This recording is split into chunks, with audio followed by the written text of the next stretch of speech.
నేను ఒకటే నమ్మాను,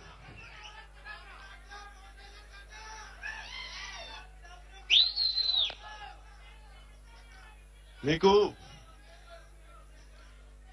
పొద్దున కృష్ణరాజు గారు చెప్పి బీజేపీ నాయకులు అంటా ఉన్నా, పవన్ కళ్యాణ్ గారు గెలవగానే ఇక్కడికి వెంటనే వచ్చింటే బాగుండేది.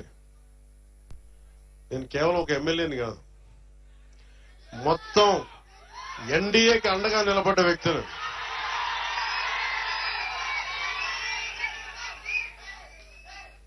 ఇప్పుడు నా కుటుంబం నన్ను అర్థం చేసుకుంటుంది, నాకు తెలిసి ఎప్పుడు రావు.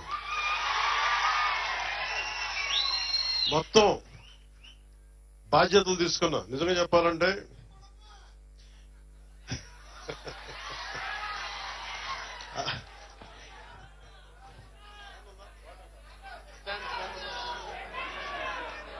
ఇవి ఒక్క నిమిషం, ఫ్యాన్ లేవు, ఏసీలో ఉన్నాయి, ఫ్యాన్లు తీసేసాం, పక్కన పెట్టేశాం.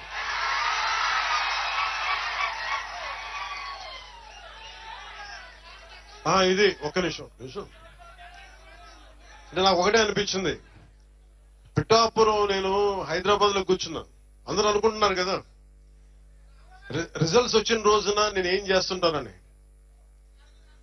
రిజల్ట్స్ రోజున నేనేం చేస్తాను, 2014 సంగతి చెప్తా, 2019 సంగతి చెప్తా, 2024 ఎన్నికలు